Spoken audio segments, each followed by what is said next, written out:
Hello, welcome to graceful flavours.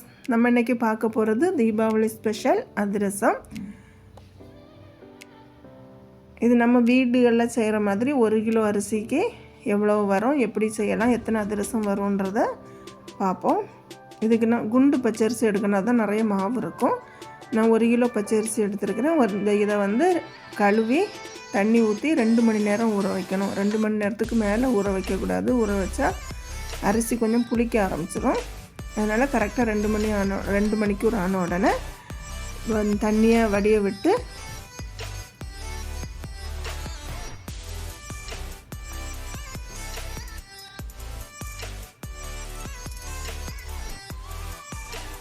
ஃபேனுக்கு கீழே காய போடணும். தண்ணி வடிஞ்சதுக்கப்புறமா வெயிலில் வைக்கக்கூடாது.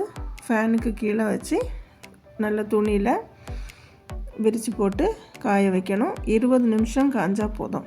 20 நிமிஷம் காஞ்சால் கரெக்டாக இருக்கும். நமக்கு கையில் எடுத்து பார்க்கும்போது அரிசியில் ஈரப்பதம் இருக்கணும். ஆனால் ஈரம் நம்ம கையில் ஒட்டக்கூடாது. பார்த்திங்களா, கையில் ஈரம் இல்லை. ஆனால் அரிசியில் ஒரு ஈரப்பதம், ஒரு கூலிங் இருக்கணும். நல்லா ட்ரை ஆகிடக்கூடாது அரிசி. அதுக்கப்புறம் அதை எடுத்து நம்ம மிக்சியில் போட்டு பொடித்து அரிசி எடுக்கணும்.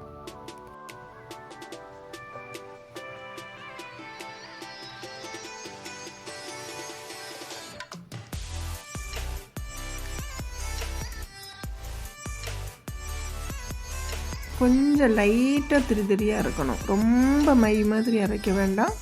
ஒரு சின்ன திரி அப்படி இருக்கணும். அதனால் கொஞ்சம் ஹோல் பெருசாக உள்ளதில் அரைக்கணும். அரைச்சி எல்லா மாவையுமே பிடிச்சி நல்லா அரைச்சி எடுத்துடணும்.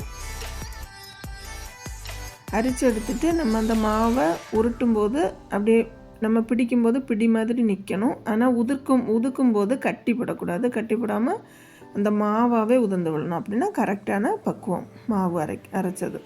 இதுக்கு 1 கிலோ அரிசிக்கு நான் 3/4 கிலோ சர்க்கரை எடுத்துருக்கிறேன். லைட் கலர் சர்க்கரைனா நம்ம பாகு காய்ச்சும் போது நமக்கு அந்த கலர் மாறி வர்றது ஈஸியாக இருக்கும். எனக்கு கலர் கொஞ்சம் டார்க்காக இருக்குது. 3/4 கிலோ சர்க்கரையில் 3/4 அளவு தண்ணி ஊற்றணும். நம்ம ரொம்ப தண்ணி ஊற்றிட்டுனா அடுத்து பாகு காய்ச்சி எடுக்கிறதுக்கு ரொம்ப லேட் ஆகும். கேஸ் ரொம்ப வேஸ்ட் ஆகிற மாதிரி இருக்கும். 3/4 அளவு ஊற்றினோன்னா கரெக்டாக இருக்கும். ஃபஸ்ட்டு சர்க்கரை கரைகிறது வரை காய்ச்சணும். அப்படி காய்ச்சும் போது 2 பிஞ்சு சால்ட்டும் 1 டீஸ்பூன் ஏலக்காய் பொடியும் 3/4 டீஸ்பூன் சுக்கு பொடியும் போட்டு நல்லா அந்த சர்க்கரையெல்லாம் முழுசாக கரைகிறது வரை காய்ச்சி எடுக்கணும். காய்ச்சி எடுத்துகிட்டு அரிச்சு எடுத்துடணும். அரிக்கும்போது நம்ம அடுத்தது நம்ம சர்க்கரை பாகுக்கு எந்த பாத்திரத்தில் காய்ச்சுறோமோ அதில் எடுக்கணும். அது ஒரு கொஞ்சம் கட்டி கூடின பாத்திரமாக இருந்ததுன்னா அடி பிடிக்காமல் இருக்கும். கரெக்டாக நம்ம காய்ச்சி எடுக்கிறதுக்கும் ஈஸியாக இருக்கும். நல்லா ஹை ஃப்ளேமில் வச்சு காய்ச்சி எடுக்கணும். அந்த பகுதி ஆன உடனே கொஞ்சம் குறைச்சி வச்சுக்கலாம். சிம்மில் வைக்கக்கூடாது, மீடியமாட்டு வச்சு இது நல்லா பாகு வர்றது வரை நல்லா காய்ச்சி எடுக்கணும். இடைக்கிட நம்ம தண்ணியில் எடுத்து ஊற்றி பார்க்கணும். ஊற்றி பார்க்கும்போது அது தண்ணியோட மிக்ஸ் ஆகக்கூடாது. இப்போ ஃபஸ்ட்டு ஸ்டேஜ் ஆனதுனால தண்ணியோட ஃபுல்லு மிக்ஸ் ஆகிடுச்சு.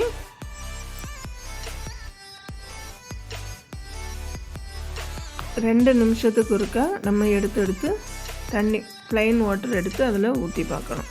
ஒரு சின்ன பாத்திரத்தில் நம்ம ஒவ்வொரு தடவை ஊற்றும் போதும் ஃப்ரெஷ்ஷாக தண்ணி எடுத்துகிட்டே இருக்கணும். ஊற்றுனதுக்கு மேலே ஊற்றக்கூடாது. ஃப்ரெஷ்ஷாக தண்ணி எடுத்து நம்ம ஊற்றி செக் பண்ணிவிட்டு அந்த தண்ணியை தூர ஊற்றிடணும். ஊற்றிட்டு திரும்ப வேறு தண்ணி எடுத்து செக் பண்ணணும். அப்படி செக் பண்ணி நம்ம உருட்டி கையில் எடுக்க முடிகிற அளவுக்கு காய்ச்சணும். இப்போ கொஞ்சம் இதாக ஆரம்பிச்சிருக்கு. கொஞ்சம் கையில் உருண்டு வருது. ஆனால் கொஞ்சம் லூஸாக இருக்குது. இந்த அளவுக்கு லூஸ் இருக்கக்கூடாது. கொஞ்சம் கூட ஒரு அடுத்த ஸ்டேஜு கூட இப்போ ரெடி ஆகிட்டு இனி ஒரு ரொம்ப நேரம் இது பண்ணோன்னா முருவிடும். அதுக்கப்புறம் நம்ம பாகுக்கு எடுத்தோன்னா சர்க்கரையை தண்ணியில் போட்டு எடுத்தோன்னா பொட்டுற மாதிரி வரும். அந்த அளவுக்கு ஆகக்கூடாது. இப்போ நம்ம எடுத்துருக்கிறத விட ஒரு ஸ்டெப்பு கூட வரணும். இப்போ நம்ம எடுக்கும்போது கரெக்டாக இருக்கும். நம்ம எடுக்கும்போது தண்ணியிலேருந்து நம்ம கையில் உருண்டு வரணும். ஆனால் ரொம்ப ஹார்ட் ஆகாமல் சாஃப்டாக இருக்கணும். இப்போ பாருங்கள், உருண்டு வருது. நம்ம ப்ரெஸ் பண்ணும்போது கொஞ்சம் சாஃப்டாக இருக்கும். இதை விட ஹார்டாகிடக்கூடாது. இனி நமக்கு பக்குவம் கரெக்டாக வந்த உடனே என்ன பண்ணணும்னா நெய் போட்டுறணும். இல்லைன்னா அடுப்பை ஆஃப் பண்ணிவிட்டு நெய்யை போட்டுறணும். இது நான் 2 டீஸ்பூன் நெய் போடுறேன். நெய் போடுறது எதுக்காகனா அடுத்த ஸ்டேஜுக்கு சர்க்கரை போகாமல் இருக்கிறதுக்கும் இந்த பாகில் வந்து நல்ல ஒரு மனம் வர்றதுக்காக தான் நெய் போடுறோம். அது முடிஞ்ச உடனே அடுத்தது அடுப்பை பற்ற வச்சு சிம்மில் நெய் போட்டதுக்கு அப்புறமா திரும்ப அடுப்பை பற்ற வைக்கணும். பற்ற வச்சுட்டு ரொம்ப சிம்மில் வச்சுட்டு நம்ம பொடிச்சு வச்சுருக்கிற மாவை ஒவ்வொரு ஸ்பூனாக எடுத்து போட்டு கிண்டிகிட்டே இருக்கணும். ஒரு ஆள் கிண்டும்போது ஒரு ஆள் எடுத்து போட்டால் ஈஸியாக இருக்கும். ஒரு ஆள் கிளறிட்டே இருக்கணும், ஒரு ஆள் எடுத்து போட்டுகிட்டே இருக்கணும். அப்படியே எல்லா மாவையும் போட்டு நம்ம இந்த சர்க்கரையில் எல்லா மாவையும் போட்டு கிளறி எடுக்கும்போது கரெக்டாக இருக்கும். நமக்கு இப்போ வந்து கொஞ்சம் லூஸாக இருக்கிற மாதிரி இருக்கும். இது வந்து நம்ம ஒரு மறுநாள் ஆகும்போதே ஒரு 24 ஹவர்ஸ் தாண்டிட்டுனாலே அது கட்டி ஆயிரும். இப்போ இனி எல்லாமே மாவெல்லாம் போட்டு எல்லாம் கிளறி எடுத்தாச்சு. அதுக்கப்புறம் நான் 1.5 டீஸ்பூன் வந்து எள்ளு போட்டிருக்கிறேன். எள்ளை போட்டு நல்லா கிளறி அடுத்து ஒரு ஈரம் இல்லாத ஒரு பாத்திரத்தில் ஊற்றி வைக்கணும். இந்த மாவு வந்து நம்ம ஊற்றும்போது இந்த ரிப்பன் கன்சிஸ்டன்சியில் வரணும். ரிப்பன் மாதிரி விழுதில்ல, அந்த கன்சிஸ்டன்சியில் இருந்ததுன்னா மாவு கரெக்டான இதாக இருக்குதுன்னு சொல்லி இது வந்து தண்ணி கிடையாது, கரெக்டான பக்குவம் தான் அர்த்தம். அப்படி ஊற்றிட்டு மேலே வந்து ஒரு 2 டேபிள் ஸ்பூன் வந்து நெய்யை போட்டு வைக்கணும். இந்த நெய் எதுக்காக போடுறோன்னா மாவு காஞ்சி போகாமல் இருக்கிறதுக்காக போட்டு ஆற வைக்கணும். நல்லா மூடிடக்கூடாது. மூடினா தண்ணி திரும்ப ஆவியாகி இந்த ஹீட்டுனால் ஆவியாகி தண்ணி அப்படியே மூடியில் நின்று திரும்ப மாவுக்குள்ளே விழுந்துன்னா மாவு நாசாயிரும். அதனால் இப்போ மூடி வைக்கக்கூடாது. நல்லா ஃபேனில் வச்சு ஆற வைக்கணும். லைட்டாக திறந்து வச்சு ஆற வைக்கணும். ஆற வச்சுட்டு அதுக்கப்புறமா மூடி வைக்கணும். மூடி வச்சுட்டு இது மறுநாள் எடுத்து பார்க்கும்போது அது வெள்ளை மாதிரி இருக்கிறது வந்து நெய்யாக்கம். கரெக்டான பக்குவமாக இருக்குல்ல, கட்டியாக இருந்தது. நேற்று நம்ம ஊற்றும்போது ஊற்றுற அளவுக்கு ரிப்பன் கன்சிஸ்டன்சியாக இருந்தது. இப்போ நமக்கு கட்டியான உருட்டி எடுக்கிறக்குரிய பக்குவம் வந்துட்டு. இது வந்து 1 மாதம் ஆனாலும் இனி கெட்டு போகாது. நான் இந்த மாவை வந்து 4 நாளாக செய்தேன். ஒரு வாரமாக அப்படியே டைம் எடுத்து 2 நாளைக்கு ஒருக்கா 3 நாளைக்கு ஒருக்கா அப்படி டைம் எடுத்து 4 நாள் செய்தேன்.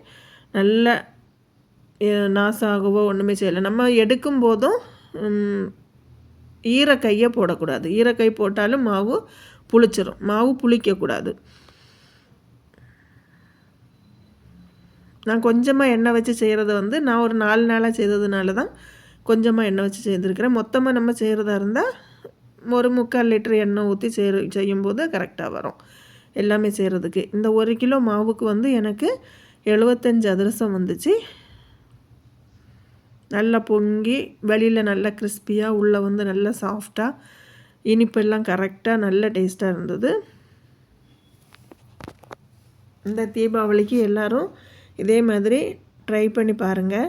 ட்ரை பண்ணி பார்த்துட்டு எப்படி கரெக்டாக வந்துச்சா அப்படின்னு சொல்லி கமெண்ட் பண்ணுங்கள். பிகினர்ஸ்க்கு வந்து இந்த வீடியோ ரொம்ப யூஸ்ஃபுல்லாக இருக்கும்.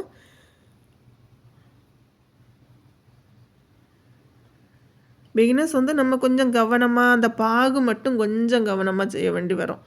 கரெக்டாக நம்ம பாகு சர்க்கரை பாகை மட்டும் கரெக்டாக பார்த்துட்டோன்னா நமக்கு மீதியெல்லாம் செய்கிறது ரொம்ப ஈஸி தான். இது 1 மாதம் வரை வச்சு செய்யலாம். வெளியில் ஃப்ரிட்ஜில் வைக்கக்கூடாது, வெளியில் தான் வைக்கணும். வெளியில் வச்சு 1 மாதம் ஆனாலும் கெட்டு போகாது. இது ஈரக்கை போடக்கூடாது, ஈரப்பாத்திரம் ஸ்பூனோ எதுவும் போடக்கூடாது. நம்ம மாவு தனியாக எடுக்கும்போது கொஞ்சம் கொஞ்சமாக செய்கிறதா இருந்தால் தனியாக எடுக்கும்போது ஈரம் வந்து படக்கூடாது. படாமல் இருந்தோன்னா மாவு 1 மாதம் ஆனாலும் கெட்டு போகாது. நமக்கு அவ்வளோ நாளெல்லாம் இருக்காது.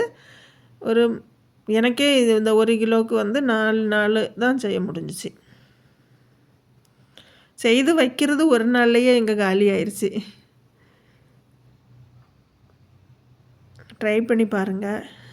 வீடியோ பார்க்குறவங்க வந்து சப்ஸ்கிரைப் பண்ணிக்கோங்க. எப்படி ட்ரை பண்ணி பார்த்தவங்க எப்படி இருந்துன்னு கமெண்டில் சொல்லுங்கள். பிடிச்சிருந்தா லைக் பண்ணுங்கள். ஃப்ரெண்ட்ஸுக்கு ஷேர் பண்ணி கொடுங்க. புதுசாக சமைக்கிறவங்க அவங்களுக்கெல்லாம் ஷேர் பண்ணி கொடுங்க. ரொம்ப யூஸ்ஃபுல்லாக இருக்கும் இந்த வீடியோ.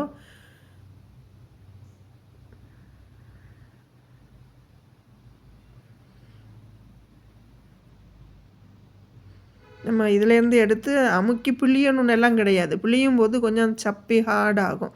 அதை விட நம்ம அப்படியே எடுத்து எண்ணெய் வடியை விட்டுட்டு இந்த ஹோல்லான பாத்திரத்தில் வந்து எண்ணெய் வடியை விட்டுட்டு அதுக்கப்புறமா நம்ம டப்பாவில் அடைச்சி வச்சா போதும். பார்த்திங்களா, நல்ல புசு புசுன்னு இருக்குது. வெளியில் நல்ல கிறிஸ்பியாகவும் உள்ளே வந்து நல்லா சாஃப்டாக இருக்கும். இப்போ நம்ம பிச்சு சாப்பிட்டு பார்க்கலாம். பாருங்கள், வெளியில் கிறிஸ்பியாக இருக்கா, உள்ளே வந்து நல்லா சாஃப்டாக இருந்தது. பார்த்திங்களா, அந்த தொலி அப்படியே உறிஞ்சி வருது.